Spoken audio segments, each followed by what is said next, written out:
ನಮಸ್ಕಾರ ವೀಕ್ಷಕರೇ. ಸಂತಸ ಅರಳುವ ಸಮಯ ಮರೆಯೋಣ ಚಿಂತೆಯ. ಎಷ್ಟು ಒಳ್ಳೆಯ ಹಾಡು.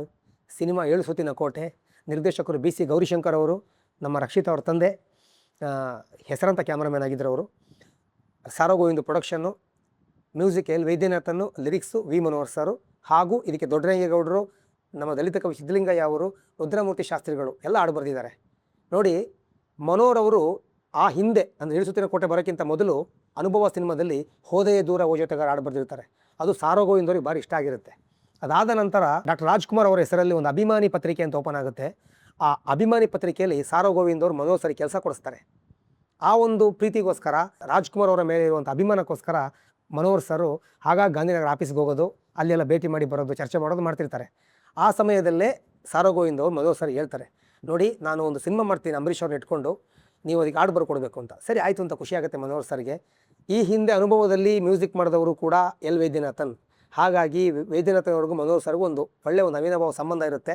ಯಾವಾಗ ಬೆಂಗಳೂರಿಗೆ ಬಂದರೂ ಕೂಡ ಮನೋಹರ್ ಸರ್ನ ಕರೆಸ್ಕೊಳ್ಳೋದು, ಮಾತಾಡೋದು, ಹಾಡು ಬರ್ಸೋದೆಲ್ಲ ಮಾಡ್ತಿರ್ತಾರೆ ವೈದ್ಯನಾಥನ್ ಅವರು. ಹಾಗಾಗಿ ಮನೋಹರ್ ಸರ್ಗೆ ವೈದ್ಯನಾಥನ್ ಅಂತ ಹೇಳಿದಾಗ ಖುಷಿ ಆಗುತ್ತೆ. ಅದೇ ರೀತಿ ಬಿ ಸಿ ಗೌರಿಶಂಕರ್ ಅವರು ಮನೋಹರ್ ಸರ್ ಭಾವನೆಗೆ ತುಂಬ ಪರಿಚಯ ಇರ್ತಾರೆ. ಅವರು ಸಿನಿಮಾಗೆ ಬರೋಕ್ಕಿಂತ ಮೊದಲೇ, ಅಂದರೆ ಮನೋಹರ್ ಸರ್ ಸಿನಿಮಾಗೆ ಬರೋಕ್ಕಿಂತ ಮೊದಲೇ ಬಿ ಸಿ ಗೌರಿಶಂಕರ್ ಅವರು ಚೆನ್ನಾಗಿ ಪರಿಚಯ ಇರುತ್ತೆ. ಅದು ಒಂದು ಎಲ್ಲರೂ ಪರಿಚಯದ ಸರ್ಕಲ್ ಅದು. ನೋಡಿ, ಅದು ಒಂದು ಸರಾಗವ ಕೆಲಸ ಆಯ್ತಲ್ಲಿ. ಹಾಗಾಗಿ ಈ ಹಾಡನ್ನ ಸಂತೋಷ್ ಲಾಡ್ಜಲ್ಲಿ ಅವರು ರೂಮ್ ಮಾಡ್ತಾರೆ, ಮೆಜೆಸ್ಟಿಕ್ ಸಂತೋಷ್ ಲಾಡ್ಜಲ್ಲಿ. ಅಲ್ಲಿ ಬರೀತಾರೆ, ಒಂದು 18-20 ಪಲ್ಲವಿ ಬರೀತಾರೆ ವೀಕ್ಷಕರೇ. ಮನೋಹರ್ ಸರ್ ಬರೆದು ಗೌರಿಶಂಕರ್ ಮನೆಗೆ ಹೋಗಿ ಕೊಡ್ತಾರೆ. ಗೌರಿಶಂಕರ್ ಅವರು ಆಯ್ಕೆ ಮಾಡೋದು ಈ ಪಲ್ಲವಿನ, ಸಂತಸ ಅರಳುವ ಸಮಯ. ಇದು ಓಕೆ ಮಾಡ್ತಾರೆ. ವೇದಿನಾಥ್ ಅವರು ಕೂಡ ಈ ಪಲ್ಲವಿ ತುಂಬ ಇಷ್ಟ ಆಗಿರುತ್ತೆ. ಹಾಡು ರೆಕಾರ್ಡಿಂಗ್ ಆಗೋದು ಚಾಮುಂಡೇಶ್ವರಿಯಲ್ಲಿ. ಎಸ್ ಪಿ ಬಿ ಅವರು ಮತ್ತು ರತ್ನಮಾಲಾ ಪ್ರಕಾಶ್ ಅವರು ಬರ್ತಾರೆ. ಎಸ್ ಪಿ ಬಿ ಅವ್ರನ್ನ ಕಂಡಾಗ ರತ್ನಮಾಲಾ ಪ್ರಕಾಶ್ ಸ್ವಲ್ಪ ನರ್ವಸ್ ಆಗ್ತಾರೆ. ದೊಡ್ಡ ಸಿಂಗರ್, ಲೆಜೆಂಡು, ಹೆಂಗಪ್ಪ ನಾನು ಆಡಲಿ ಅಂತ.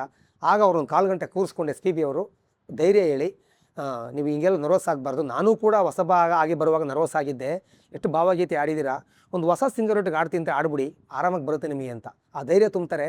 ಆಮೇಲೆ ಇಬ್ಬರು ಸೇರಿ ಒಟ್ಟಿಗೆ ಆಡ್ತಾರೆ. ಆವಾಗೆಲ್ಲ ಒಟ್ಟಿಗೆ ನಿಂತು ಆಡಬೇಕಿತ್ತು, ಅದೇ ಕಲ್ಚರ್ ಇದ್ದಿದ್ದು. ಈ ಹಾಡು ರೆಕಾರ್ಡಿಂಗ್ ಆಗೋದು ಚಾಮುಂಡೇಶ್ವರಿಯಲ್ಲಿ ಒಂದೇ ಮೈಕು. ಎಸ್ ಪಿ ಬಿ ಅವರು ಧ್ವನಿ ಬಂದಾಗ ಅವ್ರ ಕಡೆ ಮೈಕು, ರತ್ನಮಾಲಾ ಪ್ರಕಾಶ್ ಅವ್ರ ಧ್ವನಿ ಬಂದಾಗ ಇವ್ರ ಕಡೆ ಮೈಕು, ಒಂದೇ ಮೈಕ್ ಚೇಂಜ್ ಮಾಡಿ ಆಡ್ತಾರೆ. ಎಂಥ ಆಶ್ಚರ್ಯ! ಹಂಗಿತ್ತು ಅವಾಗೆಲ್ಲ, ಅದ್ಭುತವಾಗಿ ಆಡ್ತಾರೆ.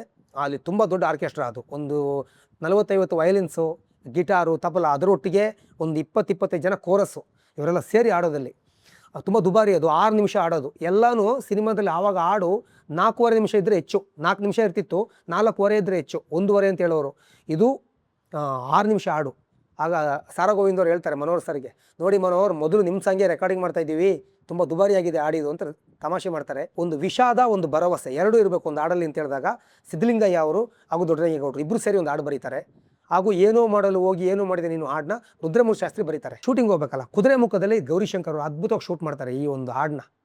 ಅಲ್ಲಿ ಕೂಡ ಶೂಟ್ ಮಾಡುವಾಗ ಸುಮಾರು ಜನ ಡ್ಯಾನ್ಸರ್ಸು, ಮತ್ತು ಅಂಬರೀಷ್ ಅವ್ರ ಕಾಸ್ಟ್ಯೂಮು, ಗೌತಮಿ ಅವ್ರ ಕಾಸ್ಟ್ಯೂಮು, ಆ ಕಲರ್ಫುಲ್ಲು, ಇದೆಲ್ಲ ಮಾಡಿದಾಗ ಅಲ್ಲೂ ಕೂಡ ದುಬಾರಿ ಆಗುತ್ತೆ. ಆಗ ಮನೋಹರ್ ಸರ್ನ ಭೇಟಿ ಮಾಡಿ ಸಾರೋಗೋವಿಂದ್ ಅವರು, ನೋಡಿ ರೆಕಾರ್ಡಿಂಗಲ್ಲೂ ದುಬಾರಿ, ಶೂಟಿಂಗಲ್ಲೂ ದುಬಾರಿ ಮಾಡು ಅಂತಾರೆ. ಮನೋಹರ್ ಸರ್ ಒಂದು ಮಾತು ಹೇಳ್ತಾರೆ, ದುಬಾರಿ ಆಯ್ತು ಸರ್, ಬಟ್ ನಾನು ನಿಮಗೆ ಆಭಾರಿ ಆಗಿದ್ದೀನಿ ಅಂತ. ಅಲ್ಲಿವರೆಗೂ ಕೊಡ್ತಿದ್ದಂಥ ಪೇಮೆಂಟು ಎಲ್ಲ ಎಂಥ ದೊಡ್ಡವರು ಹಾಡು ಬರೀಲಿ, ಅವರಿಗೆ ಪೇಮೆಂಟ್ 500 ರೂಪಾಯಿ ಕೊಡ್ತಿದ್ರು.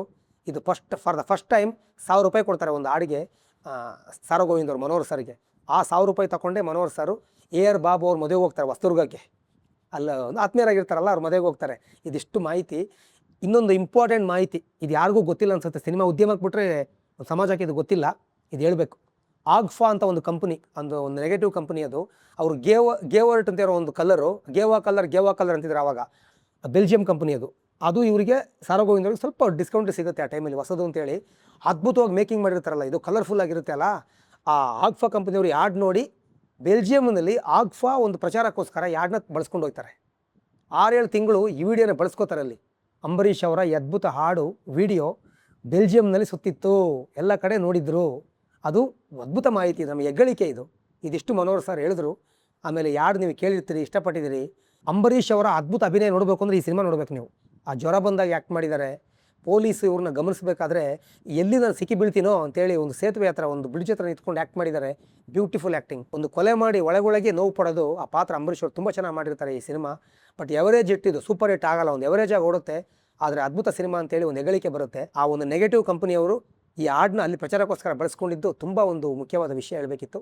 ಹಾಗಾಗಿ ಹೇಳಿದೆ. ಈಗ ಎಲ್ಲರೂ ಏಳು ಸುತ್ತಿನ ಕೋಟೆ ಹಾಡುಗಳನ್ನ ಕೇಳಿ, ಯೂಟ್ಯೂಬಲ್ಲಿ ನೋಡಿ, ಎಂಜಾಯ್ ಮಾಡಿ. Thank you.